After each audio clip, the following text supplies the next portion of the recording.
اللہ اللہ رحمان، اللہ اللہ رحمان۔ اعوذ باللہ من الشیطان الرجیم، بسم اللہ الرحمن الرحیم۔ اللہم انا نشکو الیک فقد نبینا صلواتک علیہ وآلہ، وغیبت ولینا، وکثرت عدونا، وقلت عددنا، وشدت الفتن بنا، وتظاہر الزمان علینا، فصل علی محمد وآلہ، وعن على ذلك بفتح منك تعجله، وبضر تكشفه، ونصر تعزه، وسلطان حق تظهره، ورحمة منك تجللناها، وعافية منك تلبسناها، برحمتك يا ارحم الراحمين۔ طلب رحمت کا 18واں پروگرام ہے،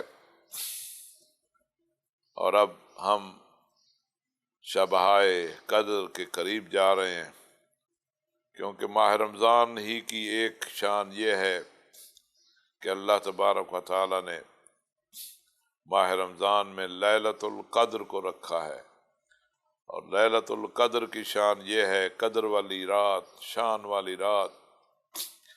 کہ اللہ نے اسے 1000 مہینوں کی راتوں سے بہتر قرار دیا ہے۔ اور یہ جو شب قدر ہے، اس میں اللہ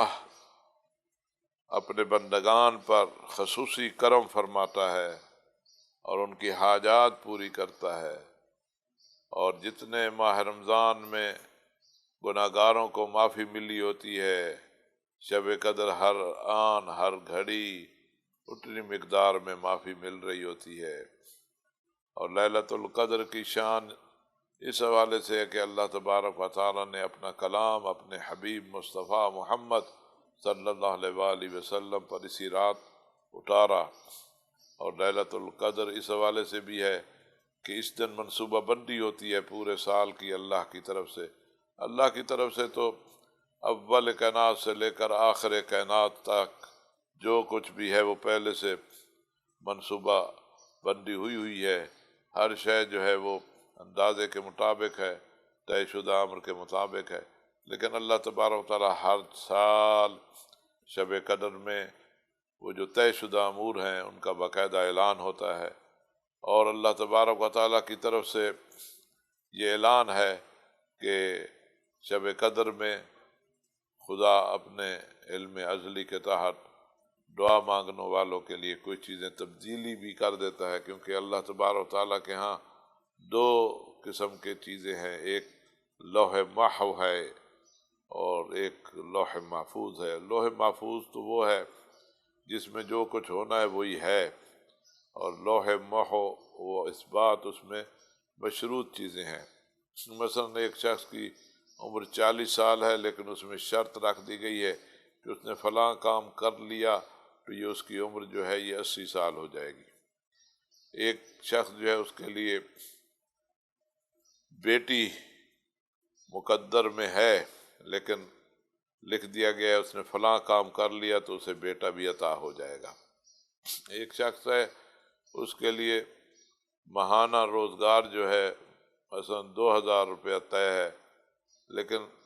ساتھ یہ کہہ دیا ہے کہ اس نے فلاں کام کر دیا تو یہ اس کا ماہانہ جو ہے 10,000 روپیہ ہو جائے گا۔ تو اس میں اللہ تبارک و تعالیٰ نے یہ ایک اپنے بندگان کے لیے ایک موقع رکھا ہے، لیکن اس کا کسی کو نہیں پتہ کہ کیا ہے، اس لیے انسان کو یہ کہا گیا ہے کہ وہ شب قدر اپنے لیے مانگے، تو اللہ تبارک و تعالیٰ جو ہے سنتا ہے، اور پھر پورے سال میں جو کچھ ہونا ہے اپنے لیے ایسی عمر اللہ سے طلب کرے جو اللہ کی اطاعت میں گزرے، اللہ تعالیٰ سے وسعت رزق کی درخواست کرے تاکہ اگر اس کے رزق میں کچھ کمی ہے تو اس درخواست سے وہ پوری ہو جائے گی۔ اللہ تعالیٰ سے اولاد طلب کرے تاکہ اگر اسے کہ اولاد نہیں ہے تو وہ اولاد اس کے لیے لکھ دی جائے گی۔ اللہ تعالیٰ سے صحت طلب کرے کہ پھر بیماری جو ہے اس کے جسم سے دور رہے گی۔ اللہ تعالیٰ سے خوشحالی طلب کرے تو بدحالی سے بچ جائے گا، اللہ تعالیٰ سے اچھے دوست طلب کرے بد کردار دوستوں سے محفوظ رہے گا۔ تو سب سے بڑی دعا جو ہے شب قدر میں کیا ہے؟ سب سے بڑی دعا یہ ہے کہ انسان اللہ تعالیٰ سے طلب کرے کہ اے اللہ، اپنا ولی جو ہے تیرا، اس ولی کی خیر اللہ سے مانگے۔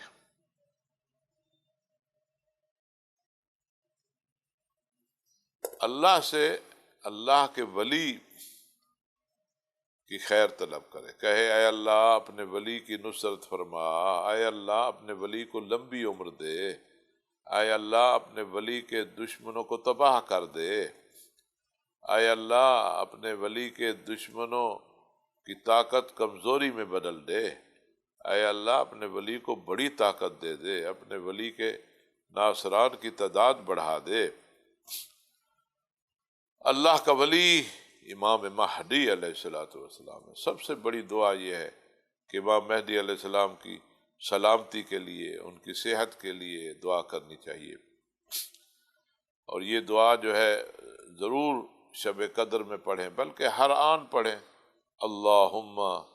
کن لولیک الحجۃ ابن الحسن صلواتک علیہ وعلی آبائہ فی ہذہ الساعہ وفی کل ساعہ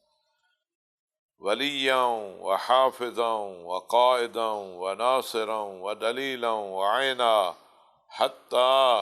تسکنہ ارضک طوعا وتمتعہ فیہا طویلا یا ارحم الراحمین۔ یعنی اللہ سے یہ چاہے کہ اے اللہ تیرا ولی جو ہے، جو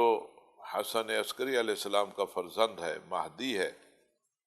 صلوات و سلام ہو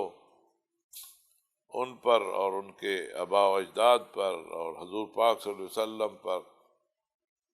ہر وقت، ہر آن، اس گھڑی، ہر گھڑی، اس رات، ہر رات۔ تو اے اللہ یہ جو تیرا ولی ہے اس کی نصرت کر، ناصرن ولیاً، اس کا سرپرست تو ہی رہے، اس کی سرپرستی فرماتا رہے۔ اللہ ہی اپنے ولی کا سرپرست ہے۔ ولیاً حافظاً، اس کا نگہبان رہے، اس کو کوئی نقصان نہ پہنچا سکے۔ دلیلاً، اس کے لیے رہنمائی دے، اللہ ہی نے اپنے ولی کی رہنمائی دینی ہے۔ قائداً، اس کی قیادت فرما، یعنی اس کو حکم دے کہ وہ تیرے نظام کے نفاذ کے لیے آگے بڑھے، اور اسے لمبی عمر دے، لمبی عمر دے، تاکہ وہ تیری زمین پر آ کر خوشحالیاں بانٹے اور یہاں آ کر خوشحال معاشرہ تشکیل دے اپنی رحمت واسعہ کا صدقہ۔ تو یہ دعا جو ہے یہ امام مہدی علیہ السلام کے لیے ہے، اپنی ذات کے لیے نہیں ہے، ان کے لیے ہے۔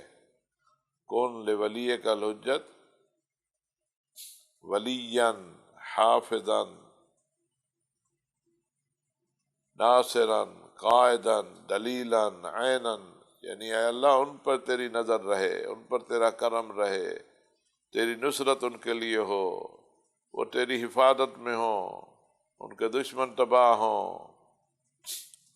ان کے مددگاروں کی کثرت ہو، تو ہی اس کے لیے حالات بنا، اسے کوئی تکلیف نہ ہو۔ جب آپ اور ہم اللہ کے ولی کے لیے دعا مانگیں گے تو اللہ ہماری دعائیں پوری کرے گا۔ جب حدیث میں یہ ہے کہ اگر آپ کسی مومن کے لیے دعا کرتے ہو، اپنے لیے کچھ نہیں مانگتے، ایک اپنے مومن بھائی کے لیے مانگتے ہو، کہتے ہو یا اللہ فلاں ہمارا مومن بھائی ہے، اس کے بہار سے بیماری دور ہو جائے، اس کو صحت و سلامتی دے، اس کی مشکلیں حل کر دے، اس کا قرضہ اتار دے، اس کی ساری حاجات پوری کر دے، تو اللہ تبارک و تعالیٰ 500 فرشتے لگا دیتا ہے جو میرے لیے دعا مانگتے ہیں۔ ایک شخص ہے جو میدان عرفات میں دیکھتا ہے کہ امام معصوم علی زین العابدین علیہ السلام دعائیں مانگ رہے ہیں، اپنے لیے کچھ بھی نہیں مانگا، پوری امت کے لیے اپنے چاہنے والوں کے لیے، مسلمانوں کے لیے، مومنین کے لیے دعا کر رہے ہیں، اور ہر امام اسی طرح دعا کرتے ہیں۔ تو ظاہر ہے ایک عام شخص تو اس کو نہیں سمجھ سکتا نا، تو سوال کیا تو آپ نے جواب دیا، اور بعد راوی کہتا ہے کہ میں نے اپنے امام سے سنا کہ امام نے فرمایا کہ جب آپ دوسرے کے لیے دعا کرو گے تو اللہ آپ کے لیے فرشتے مقرر کر دے گا، وہ آپ کے لیے دعا کریں گے۔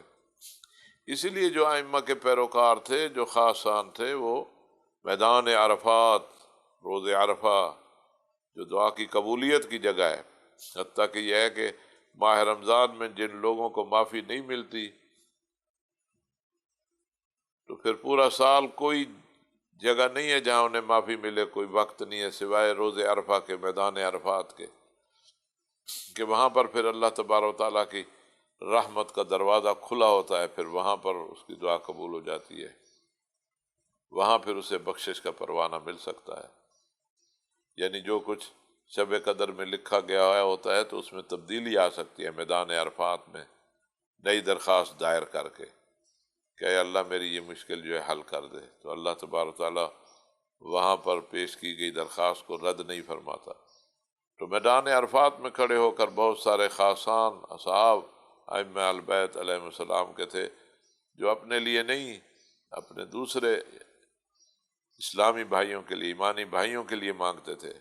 تو جب ان سے پوچھا جاتا تھا کہ تم اپنے لیے کیوں نہیں مانگتے، تو وہ یہی جواب دیتے تھے کہ ہم نے اپنے ائمہ سے یہ سنا ہے کہ جب دوسرے کے لیے مانگو گے تو اللہ آپ کے لیے فرشتے مقرر کر دے گا، تو وہ آپ کے لیے دعا کریں۔ تو میں یہاں کہتا ہوں کہ دیکھیں، جب ہم ایک مومن کے لیے دعا کریں تو اللہ ہمارے لیے فرشتے مقرر کر دیتا ہے، اور اگر ہم اللہ کے خاص بندے کے لیے دعا کریں، اللہ کے اس عبد کے لیے دعا کریں جس کے ذریعے اللہ تعالیٰ نے اپنی زمین پر اپنی عادلانہ حکومت قائم کرنی ہے، اپنے مظلوم بندوں کی داد رسی کرنی ہے، ظلم و ستم کا خاتمہ کرنا ہے، جس کے ذریعے نفاق و الحاد و شرک کا خاتمہ کرنا ہے، اگر اس کے لیے ہم دعا کر رہے ہوں گے اور کہہ رہے ہوں گے اے اللہ اللہم کن لولیک الحجۃ ابن الحسن صلواتک علیہ وعلی آبائہ فی ہذہ الساعۃ وفی کل ساعۃ ولیا وحافظا وقائدا وناصرا ودلیلا وعینا حتی تسکنہ ارضک طوعا وتمتعہ فیہا طویلا۔ جب اس کے لیے ہم یہ کہہ رہے ہوں گے اے اللہ اپنے ولی کی نصرت کر، اے اللہ اپنے ولی کی حفاظت کر، اے اللہ اپنے ولی کے لیے دلیل اور ثبوت بن جا، اس کے لیے رہنمائی فرما، ان کو لمبی عمر عطا فرما، انہیں اپنی زمین کا اقتدار ادا کر دے، لمبی مدت تک وہ اقتدار عطا کر دے، اسے ہر قسم کی سہولت مہیا کر دے۔ جب ہم اللہ کے ولی کے لیے ایسی دعا کر رہے ہوں گے، اللہ کے خاص عبد کے لیے دعا کر رہے ہوں گے، تو ہماری دعائیں کیوں نہیں قبول ہوں گی؟ یقیناً ہماری دعائیں قبول ہوں گی، اور فرشتے ہمارے لیے دعا کریں گے۔ لذا اپنے لیے کیوں مانگیں؟ ہم اللہ کے ولی کے لیے مانگیں، اللہ کے ولی کی خیر مانگیں۔ جب اللہ کے ولی کی خیر ہوگی تو ہم سب کی خیر ہوگی۔ جب اللہ کے بعض لوگ پریشان ہو جاتے ہیں کہ یہ کیا بات ہے، جو ہم ان کو کیا ضرورت ہے امام زمانہ کو یا امام مہدی علیہ السلام کو کہ ہم ان کے لیے دعا کریں؟ بھائی جس سے محبت ہوتی ہے اس کے لیے دعا کی جاتی ہے، اس کی سلامتی کی دعا کی جاتی ہے۔ اور پھر اللہ نے خود فرمایا اگر ہم اللہ کے پیارے حبیب مصطفیٰ کے لیے دعا نہیں کریں گے، وہ تمہاری دعا کے محتاج نہیں ہے، تو اللہ نے تو خود فرمایا ان اللہ وملائکتہ یصلون علی النبی یا ایھا الذین آمنوا صلوا علیہ وسلموا تسلیما اللہم صل علی محمد وآلہ۔ یہ صلوات کیا ہے؟ یہ دعا نہیں ہے۔ اللہم صل علی محمد، اے اللہ محمد صلی اللہ علیہ وسلم پر اور ان کے آل پر صلوات بھیج، یعنی رحمت بھیج۔ اللہ سے درخواست کر رہے ہیں نا، صلوات کی درخواست کر رہے ہیں نا، دعا کر رہے ہیں نا حضور پاک کے لیے، اور کہتے ہیں کہ ان کی شفاعت کو قبول کر، حکم ہے دعا مانگو کہ اللہ رسول اللہ کی، اپنے نبی کی شفاعت کو قبول کرے، اس کی امت کے حق میں، امت کے گناہگاروں کے حق میں، تو ہمیں خود حکم دیا گیا ہے۔ تو اگر ہم ان کے لیے دعا کریں گے، اسی لیے کہا ہے کہ جو درود کا پڑھ رہا ہوتا ہے تو اس کی پھر اپنے لیے حاجت جو ہے وہ رد ہی نہیں ہوتی۔ یہ ایک تو تعلق ظاہر کرتا ہے کہ میرا تعلق حضور پاک صلی اللہ علیہ وسلم سے ہے، میرا تعلق امام مہدی علیہ السلام سے ہے، میں ان کو چاہتا ہوں، یہ ایک چاہت کا اظہار ہے۔ آپ کو جس سے پیار ہے آپ اس کی ہر وقت خیر مانگتے ہیں، اور اگر امام مہدی علیہ السلام کی خیر مانگیں گے تو پھر کلی خیر ہے، پھر ہمارے لیے خیر۔ اچھا پھر وہ تو احسان فراموش ہے نہیں، پھر وہ ہمارے لیے دعا کریں گے، اللہ ان کی دعا تو رد کرتا نہیں۔ اور روایات میں ہے کہ اللہ کا ولی جو ہے اللہ کے بندگان کے لیے دعا کر رہا ہوتا ہے۔ نبی پاک صلی اللہ علیہ وسلم جو تھے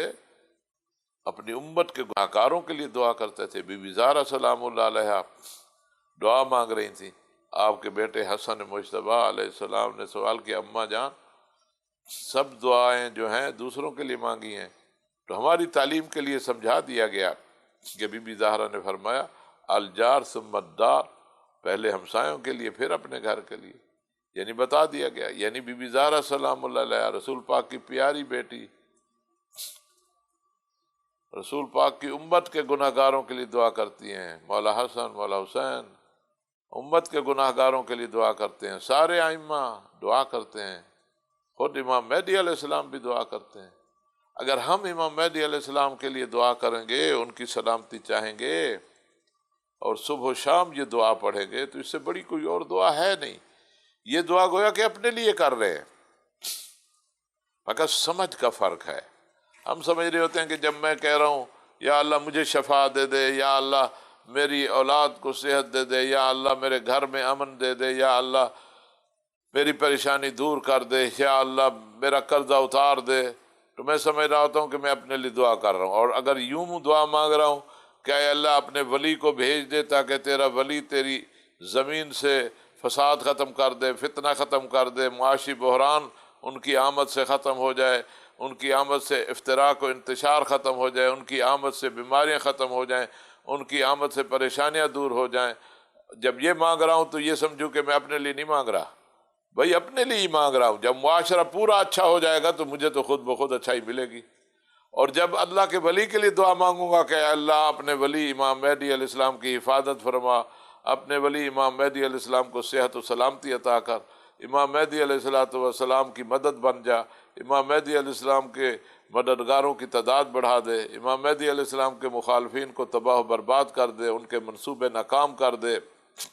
اور تو خود ہی ناظر اور نگہبان رہے امام مہدی علیہ السلام کا، کوئی جو ہے ان کو کسی قسم کا نقصان نہ دے سکے، ان کے مشن کو نقصان نہ دے سکے۔ امام مہدی علیہ السلام کا مشن کیا ہے؟ اللہ کا مشن ہے، اللہ کے دین ہے، اور تو کوئی نہیں۔ تو گویا کہ وہ اپنے لیے دعا کر رہا ہوں، تو ہمیں یہ نہیں بھولنا چاہیے۔ اور یہ شب قدر کی راتوں میں خاص کر امام مہدی علیہ السلام کی سلامتی کے لیے یہ دعا مانگنی چاہیے۔ اس دعا کو آپ یاد کر لیں، اللہم کن لولیک الحجۃ ابن الحسن صلواتک علیہ وعلی آبائہ فی هذه الساعة وفی کل ساعة ولیا وحافظا وقائدا وناصرا ودلیلا وعینا حتی تسکنہ ارضک طوعا وتمتعہ فیہا طویلا یا ارحم الراحمین۔ یہ دعا حقیقت میں اپنے لیے دعا ہے۔ اللہ کے ولی کے لیے دعا مانگنا گویا کہ اپنی لیے دعا مانگنا ہے۔ یہ تعلق ظاہر کرتا ہے کہ مجھے اللہ کا ولی بہت پیارا ہے، مجھے اللہ کے ولی سے انس ہے، مجھے اللہ کے ولی کی خیر چاہیے۔ اللہ کے ولی کی خیر ہوگی تو پھر ہماری خیر ہوگی۔ تو یہ دعا کے جملے جو ہم پڑھ رہے ہیں یہ ایک اور انداز ہے جس میں ہم اللہ کے دربار میں ایک شکایت لے کر جا رہے ہیں۔ ظاہر ہے سارے شکوے اللہ سے ہی بیٹھ کے کرنے ہیں، اللہ ہی ہمارے شکوے سنتا ہے، اور کس نے سننے ہیں؟ وہ ایسی ذات ہے کہ جب اس کے حضور شکوہ پیش کریں تو وہ ناراض بھی نہیں ہوتا۔ تو اس دعا میں ہے اللہم انا نشکو الیک فقد نبینا، اے اللہ ہم شکایت لے کر آئے ہیں تیرے دربار میں کہ ہم ایسے دور میں آئے ہیں کہ ہمارا نبی ہمارے درمیان میں نہیں ہے، ہمارے نبی کو تو نے اپنے پاس بلا لیا ہے، حضور پاک صلی اللہ علیہ وسلم کو، صلواتک علیہ وآلہ، ان پر تیری صلوات اور ان کی آل پر۔ پہلی بات تو یہ ہے کہ ہم ایسے دور میں ہیں، ہمارے نبی ہمارے درمیان میں نہیں ہیں، ان کو ایک مدت کے لیے تو نے مخلوق کے درمیان بھیجا تھا، 23 سال انہوں نے تبلیغ کی، 40 سال تبلیغ کے لیے اپنا ایک کردار معاشرے میں پیش کیا، ایسا کردار کہ ہر شخص ان کو صادق اور امین کہتا تھا۔ پھر آپ نے اپنے حبیب سے فرمایا کہ اب پیغام رسانی کا کام شروع کر دو۔ انہوں نے 13 سال مکہ میں رہ کر اور 10 سال مدینہ میں رہ کر تیرا پورا دین جو ہے امت کے لیے پہنچا دیا، اور پورا دین کتاب کی شکل میں قرآن وہ امت کو دے دیا، اور کتاب کے معلمین اہل البیت جو تیرے دربار سے پڑھے ہوئے ہیں، تیری طرف سے طے شدہ ہیں، وہ عطا کر دیے، اور پھر اس دنیا سے چلے گئے۔ اللہ اللہ رحمان، اللہ اللہ رحمان، اللہ اللہ رحمان،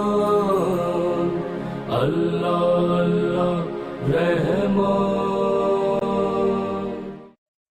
تو یہ شکوہ تو تیرے دربار میں ہے کہ ہمیں ایسے دور میں تو نے ہمیں بھیجا ہے۔ دوسری بات یہ ہے کہ غیبت ولینا، اب ہم آئے ہیں تو ہمارا جو ولی ہے، جس کو تو نے ہمارا سرپرست بنایا ہے، جس کو اے اللہ تو نے ہمارا قائد بنایا ہے، جسے اے اللہ تو نے ہمارا امام بنایا ہے، جسے تو نے معلم قرآن قرار دیا ہے، یہ 12واں معلم ہے قرآن کا، 12واں معلم، وہ تو اس وقت ہمارے درمیان میں موجود ہوتے ہوئے غیر معروف ہے۔ غیب ہے یعنی غیر معروف ہے۔ غیب کا مطلب یوں نہیں ہوتا کہ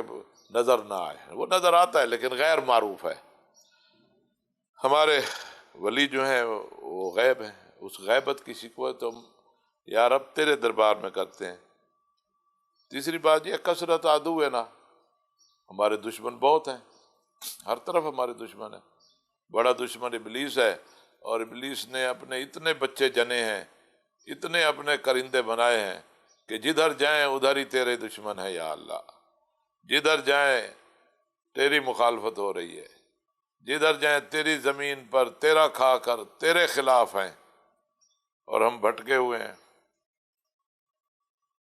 بے عملوں کی کثرت ہے، منکرین کی کثرت ہے، مشرکین کی کثرت ہے، کافروں کی، ملحدوں کی، منافقوں کی، بے عملوں کی۔ چوتھی بات قلت عددنا، ہماری تعداد تھوڑی ہے، بہت مختصر ہے۔ پانچویں بات شدت الفتن بنا، ہر طرف سے فتنوں نے ہمیں گھیر رکھا ہے، کہیں الحاد کا فتنہ ہے، کہیں جھوٹے نبوت کے دعوے دار ہیں، کہیں قرآن کا پرچم لے کر قرآن کی تحریف کرنے والوں کا گروہ ہے، کہیں انتشار پھیلانے والوں کا گروہ ہے، کہیں ظالموں کا گروہ ہے، کہیں ستم کاروں کا گروہ ہے، نالائق حکمران ہے، فتنے فتنے ہیں ہر طرف سے۔ وتظاہر الزمان علینا، اور زمانے نے ہمارے اوپر چڑھائی کر دی ہے، ہر جگہ جنگیں ہیں،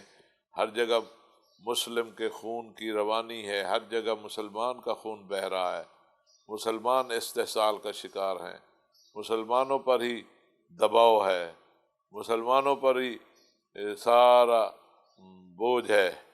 یہ سارا زمانہ جو ہے ہمارے اوپر چڑھا ہوا ہے، ہم کیا کریں؟ یہ شکوہ تیرے دربار میں ہے، تیرے سوا کون ہے ہمارا جو سنے؟ ہمارا نبی ہمارے درمیان میں نہیں ہے، ہمارا ولی و سرپرست ہمارے درمیان رہتے ہوئے غیر معروف ہے، ہم اسے مل نہیں سکتے، ہم اس سے بات نہیں کر سکتے، اس کو تیری طرف سے ابھی اذن نہیں ہے کہ وہ ہماری مدد کرے، دشمن ہمارا بہت ہے، ہماری تعداد تھوڑی ہے، ہر طرف فتنے ہی فتنے ہیں، فساد ہی فساد ہے، زمانے نے ہمارے پر چڑھائی کی ہوئی ہے۔ یہ سارا شکوہ تیرے دربار میں ہے، اور ہماری یہ درخواست ہے، دعا کی قبولیت کی راتیں ہیں، ماہ رمضان ہے، تو ماہ رمضان میں اپنے بندوں کی آواز سنتا ہے تو فصل علی محمد وآل، پہلی درخواست تو یہی ہے کہ محمد و آل محمد پر صلوات بھیج دے، اور دوسری یہ ہے وَعِنَّا عَلَىٰ ذَلِكَ بِفَتْحٍ مِّنْكَ تُعَجِّلُهُ، اے اللہ ہمارے لیے اپنی جناب سے ایسی فتح کرا دے جس کو تو جلدی لے آ، یہ بدحالی جو ہے ختم ہو جائے، بِذُرٍّ تَكْشِفُهُ، اور یہ جو ذر ہے، یہ جو تکلیف ہے، یہ جو مال کی قلت ہے، آبرو ختم ہے، اور یہ ختم فَكَشَفْنَا مَا بِهِ مِن ذُرٍّ، سورہ انبیاء کی آیت 84 ہے کہ ذر اور تکلیف جو ہے یہ سب تو ہی دور کرتا ہے، نصرًا تعزہ، ایسی فتح دے، نصرت دے کہ جس میں عزت ہو، سلطان حق کی سلطنت ہو، بالادستی ہو، جس کو تو ظاہر کر دے، اور اپنی طرف سے رحمت ہو تیری جو ہمیں اپنے گھیرے میں لے لے، عافیتاً منک تلبسناہا، ایسی عافیت و صحت ہو، صحت و عافیت کا لباس تو ہمیں پہنا دے اپنی رحمت کے واسطے سے، اے ارحم الراحمین، اے ارحم الراحمین۔ تیرے جناب میں ساری درخواستیں ہیں۔ اس میں جو نکات ہیں وہ تو یہ ہے کہ ہمیشہ شکوہ اس سے کیا جاتا ہے جہاں شکایت کا حل نکل سکے، اور سوائے اللہ کی ذات کے کوئی بھی نہیں ہے کہ جہاں انسان اپنا شکوہ دائر کرے اور اس شکوے کا حل نکل سکے۔ اور جب بھی کوئی اندوہ ہو، گرفتاری ہو، غم ہو، پریشانی ہو، تو اس بے تابی کا اظہار اللہ کے دربار میں ہی کرنا چاہیے۔ اور اس وقت سارے مسلمان جس پریشانی میں ہیں، اس پریشانی کا تذکرہ اللہ سے نہیں کریں گے تو کس سے کریں گے؟ اور اس پریشانی کے دور کرنے کے لیے اللہ سے مدد نہیں مانگیں گے تو کس سے مانگیں گے؟ امیر المومنین علیہ السلام سے ہے کہ جب بی بی زہرا سلام اللہ علیہ کو آپ دفن کر چکے تو ایک بڑی آپ کے لیے غمخوار اور ہمدرد اور آپ کے سکون کا وسیلہ اور یادگار رسول جب اس دنیا سے اٹھ گئی تو آپ نے اس طرح اپنے غم کا اظہار کیا، اما لیلی فمسحد وہم لا یبرح من قلبی او یختار اللہ لی دارک التی انت فیہا مقیم کمد مقیح وہم مہیج سرعان ما فرق بیننا وإلی اللہ اشکو، یعنی اللہ جو ہے وہی شکوہ سنتا ہے۔ تو اس درد کا اظہار امیر المومنین السلام کرتے ہیں خدا کے سامنے، الی اللہ اشکو، اللہ کے پاس شکوہ لایا ہوں کہ یہ جو ابھی جدائی ہوئی ہے اس نے میری راتوں کا چین چھین لیا ہے، میرے دل کو غم زدہ کر لیا ہے۔ اللہ نے تجھے اپنے پاس بلا لیا ہے اور ایسی جگہ کہ جہاں سے پھر واپسی یہاں نہیں ہے، پھر واپسی وہاں قیامت کا دن ہے، تو بہت جلدی ہماری آپس کی جدائی ہو گئی، تو اے اللہ اس سارے غموں کا شکوہ تیرے پاس ہے۔ تو ہر شکوہ جو ہے خدا کے پاس ہی کرنا چاہیے، اور ہر مشکل کا حل جو ہے خدا کے پاس ہی ہے۔ حضرت یعقوب یوسف کے فراق میں جب روتے تھے اور گریہ کرتے تھے، سورہ یوسف کی آیت 86، قال انما اشکو بثی وحزنی الی اللہ وعالم من اللہ ما لا تعلمون، روتے تھے، گریہ کرتے تھے اور پھر کہتے تھے کہ یہ جو میرا درد ہے، یہ جو میری تکلیف ہے، یہ جو میری پریشانی ہے، اس سب کا شکوہ جو ہے وہ اللہ کے پاس کرتا ہوں۔ تو اس سب کا مطلب یہ ہے کہ اللہ کے پاس شکوہ پیش کرنا یہ انبیاء کی سنت ہے، اولیاء اللہ کی سنت ہے، کہ اولیاء اللہ ہمیشہ اپنا شکوہ، اپنی مشکلات اللہ کے پاس پیش کرتے تھے، اور اس وقت ہم جس مشکل میں ہیں اس مشکل کی شکایت ہم نے اللہ سے ہی کرنی ہے اور اللہ سے ہی اس کا حل مانگنا ہے، کیونکہ پیغمبر اکرم صلی اللہ علیہ وسلم کی حیات معاشرے کے لیے خیر و برکت تھی، اور اللہ تبارک و تعالیٰ نے یہ فرمایا کہ اے میرے پیارے، کیونکہ تو اس میں موجود ہے تو اس لیے میں ان کے گناہوں کی سزا نہیں دے رہا، اور جب تو نہیں رہے گا تو پھر اگر یہ استغفار کریں گے تو پھر استغفار کی وجہ سے بھی تیری امت کے لیے میں اپنی سزا ٹال دوں گا، اور پھر یہ سزا آخرت میں دوں گا۔ اسی طرح اگر امام وقت موجود ہو تو وہ خیر و برکت بظاہر اگر ہر شخص ان سے مل سکتا ہو تو موجود تو وہ اب بھی ہیں لیکن غیر معروف ہیں، تو یہ شکوہ ہے کہ ہماری دست رسی ان تک کیوں نہیں، تو اللہ سے عرض کرنا ہے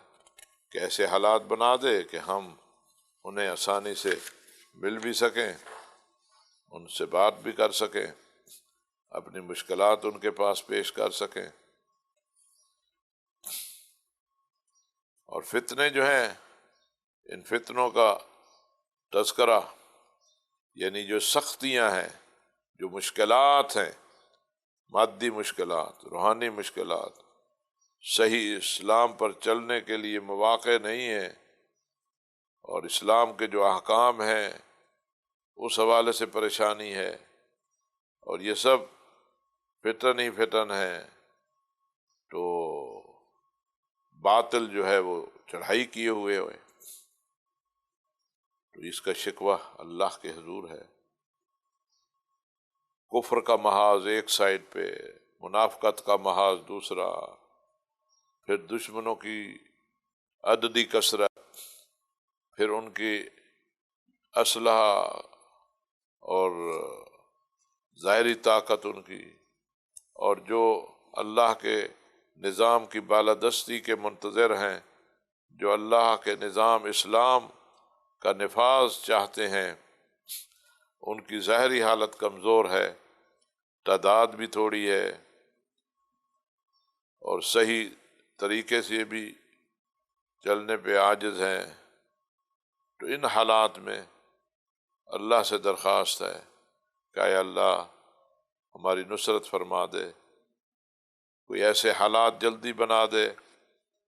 کہ تیرے ولی کی آمد ہو جائے، اور ظاہر ہے جب تیرا ولی آئے گا اور اس کے ساتھ ساتھ تیری مدد آئے گی تو اس مدد کے ذریعے ہی تیرے دشمن کا ہر محاذ جو ہے ٹوٹتا جائے گا، اور ہر محاذ میں تیرے دشمن کو شکست ہوتی جائے گی، تو پھر ہم تیری جناب میں ہی درخواست گزار ہیں۔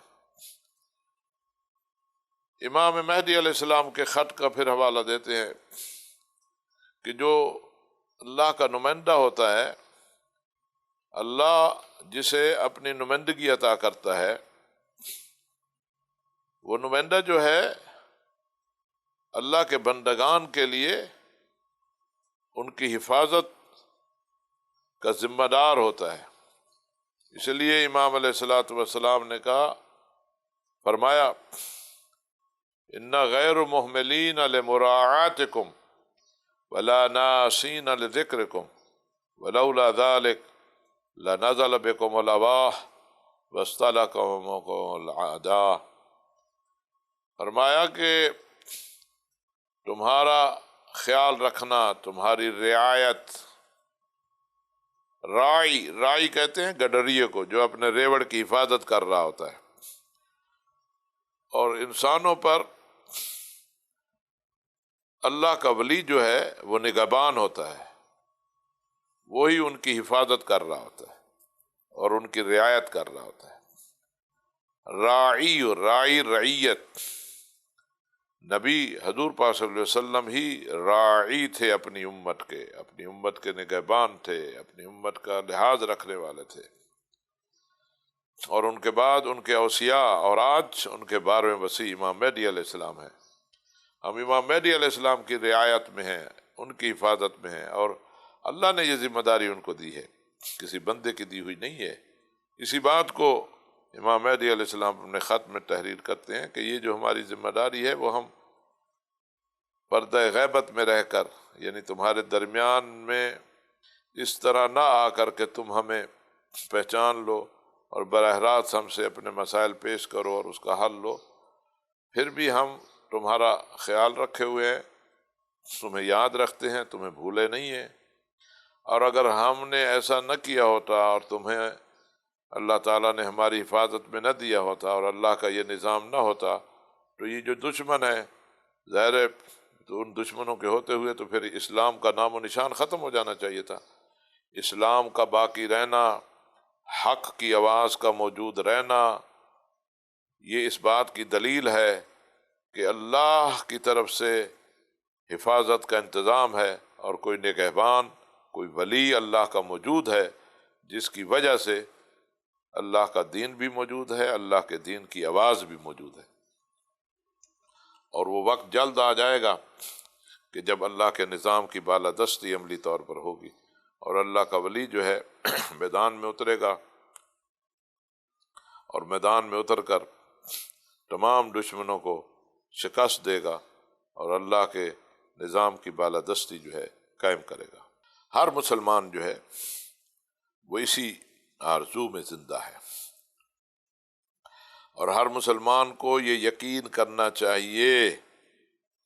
کسی عالم کی وجہ سے اسلام باقی نہیں ہے،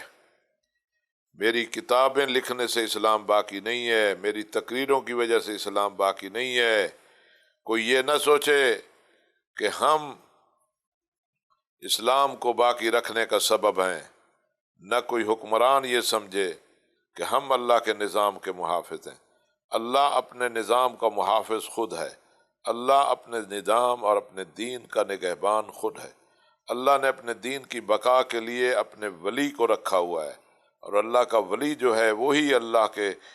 نظام کا بھی محافظ ہے، اللہ کے قرآن کا بھی محافظ ہے، اللہ کے دین کا بھی محافظ ہے۔ اگر اسلام بچا ہوا ہے، اگر اسلام کفر کے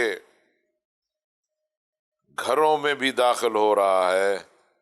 اگر اسلام کافر مملکتوں میں پہنچ رہا ہے، اگر اسلام جابروں، مستبدوں، ستمگروں کے گھروں میں بلند ہوتا ہے اور اللہ اکبر کی صدا ایوانوں میں بھی آ جاتی ہے، تو یہ اس اللہ کے ولی کی برکت سے ہے جس کو اللہ نے اپنے اور اپنی مخلوق کے درمیان واسطہ قرار دے رکھا ہے، اور یہ اللہ کا اپنا انتظام ہے، اس میں کسی کا کمال نہیں ہے، اور اللہ ہی ایسے حالات بنائے گا کہ جس کو کوئی سمجھ بھی نہیں سکتا، اور اچانک ایسا ہوگا کہ اللہ اپنے ولی کو اذن دے گا اور اللہ کا ولی اعلان کرتا ہوا نظر آئے گا کہ اللہ گاؤ جاؤ، میں اللہ کا بقیہ ہوں اور اللہ کے نظام کے نفاذ کے لیے اٹھا ہوں، اور میرا ساتھ دو۔ کہ جس کو کوئی سمجھ بھی نہیں سکتا، اور اچانک ایسا ہوگا کہ اللہ اپنے ولی کو اذن دے گا اور اللہ کا ولی اعلان کرتا ہوا نظر آئے گا کہ اللہ گاؤ جاؤ، میں اللہ کا بقیہ ہوں اور اللہ کے نظام کے نفاذ کے لیے اٹھا ہوں، اور میرا ساتھ دو۔ اور وہ اعلان کرتا ہوا نظر آئے گا کہ جو شخص اللہ کی آسمانی کتابوں میں سے کسی بھی کتاب کا قائل ہے، آئے اس کتاب کو میدان میں لائے اور میرے ساتھ بات کر لے۔ میں اس کتاب کے حوالے سے زیادہ معلومات بھی رکھتا ہوں اور اس کتاب کا وارث میں ہوں۔ اہل تورات سے بات کریں گے، اہل انجیل سے بات کریں گے، اہل زبور سے بات کریں گے، تمام ادیان پر چلنے والوں کے علماء کو پکار کر کہیں گے آؤ میدان میں، اور سب جو ہیں شکست کھائیں گے اور آپ کی بالادستی کو تسلیم کریں گے۔ اسی طرح اہل قرآن سے کہیں گے، مسلمانوں کے علماء ان سے کہیں گے آؤ قرآن کو درمیان میں رکھو، اور جو میں کہہ رہا ہوں اگر قرآن کے خلاف ہو تو بتاؤ۔ جب قرآن کہہ رہا ہے کہ اللہ کا نظام ہر جگہ نافذ ہونا چاہیے، تو پھر آؤ میرا ساتھ دو اور مل کر میری قیادت میں آؤ، اسلام کو نافذ کریں۔ تو یہ جو پیغام ہمیں مل رہا ہے وہ یہ ہے کہ ہر قسم کی مشکلات اور پریشانیاں ہمیں اللہ کے حضور پیش کرنی چاہیے، اور اللہ ہی سے یہ امید رکھنی چاہیے کہ اللہ ہماری ان پریشانیوں کو حل کرے گا۔ اور ساتھ یہ بھی ذہن میں رہے کہ کثرت جو ہے وہ حق کا معیار نہیں ہے۔ جنگ بدر میں مسلمانوں کی قلت تھی، کافروں کی کثرت تھی، ہر دور میں ایسے ہوگا۔ اور امام مہدی علیہ السلام کے لیے بھی 313 آپ کے خاصان ہوں گے۔ جب آپ اپنے قیام کا اعلان کریں گے تو سب سے پہلے 313 ہی ہوں گے، جس میں 13 خواتین ہوں گی جو آپ کے ہاتھ پر بیعت کریں گے۔ لیکن یہ 313 جو ہیں یہ کروڑوں پر پھر غالب آئیں گے، کیونکہ وہیں مکہ ہی میں 10,000 کا ایک اور لشکر جرار آپ کے لیے آمادہ ہوگا، اور پھر یہ اس طرح تعداد بڑھتی جائے گی، اور پھر یہ جب آگے بڑھیں گے عراق کی طرف، اور پھر ہر طرف سے ایران، افغانستان، پاکستان، انڈونیشیا، ملیشیا، افریقہ، امریکہ، کینیڈا، دنیا کے کونے کونے سے اللہ کے ولی کے حامی جو ہیں ملتے جائیں گے، اور وہ قلت جو ہے کثرت میں بدلتی جائے گی۔ اس وقت کسی نظام یا کسی جھوٹے نظام پر چلنے والوں کی کثرت دیکھ کر یہ نہ کہو کہ شاید وہ حق پر ہے۔ قلت و کثرت حق کا معیار نہیں ہے۔ حق کا معیار یہ ہے کہ اللہ کس کے ساتھ ہے، جس کے ساتھ اللہ ہے وہی حق ہے، اور حق پر چلنے کے لیے انسان کو صبر کرنا چاہیے، اور سختیوں سے نکالنے کے لیے اللہ ہی ہے،